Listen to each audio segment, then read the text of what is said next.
Most people think expat and digital nomad are two words for the same lifestyle. But after years of living both, I can tell you they're not even close. As a remote worker, I'm sure you've pictured yourself with a laptop on the beach, and that part's real, but it's not the whole picture.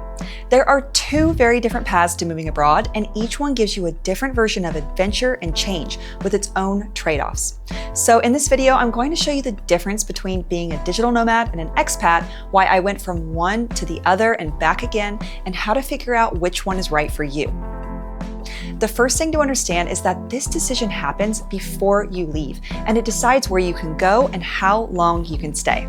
In your head, it probably looks the same either way. Pack a bag, go live abroad. But picture it for a second. One version, you land somewhere and you're there to stay. The other version, you land somewhere, but you already know you won't be there long because you're going to be moving again soon.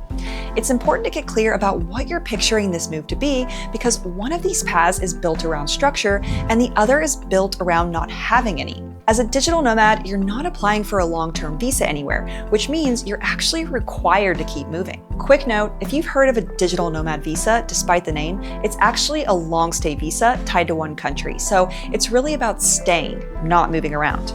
Most of the places you're probably picturing, France, Spain, Italy, Portugal, are part of the Schengen zone. And as an American, you only get 90 days total inside that entire zone before you have to leave for 90 days. You'll stay a US tax resident the whole time, typically relying on travel health insurance and staying in Airbnbs month to month.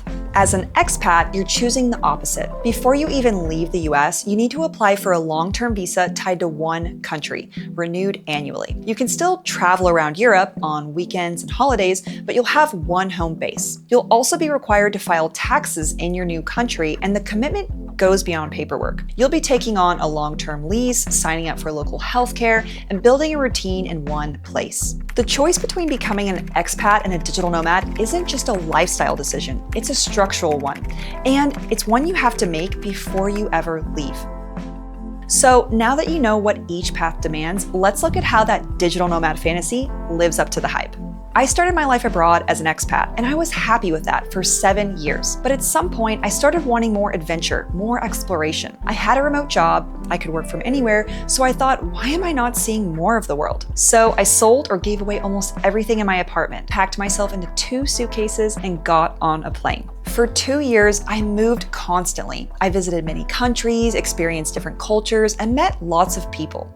It was exciting and freeing to always wake up somewhere new and have the flexibility to do whatever I wanted every day. But after 2 years of this, I was really worn out.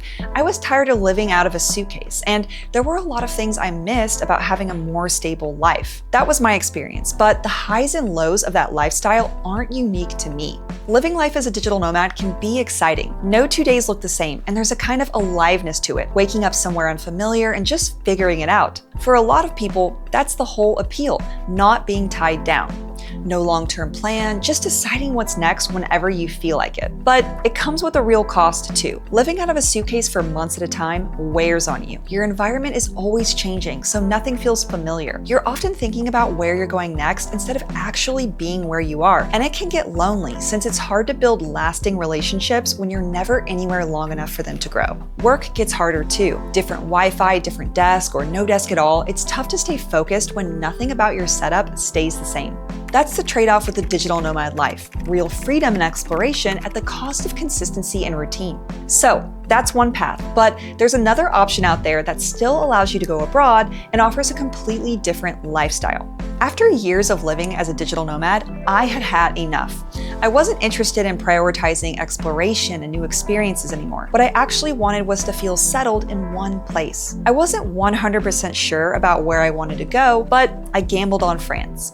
I applied for a long stay visa and signed a lease on a lovely apartment. I've been here for a year now, and I love it. I've gone back to being an expat, and it's given me a lot of what I've been missing, but it's come with its own set of trade-offs.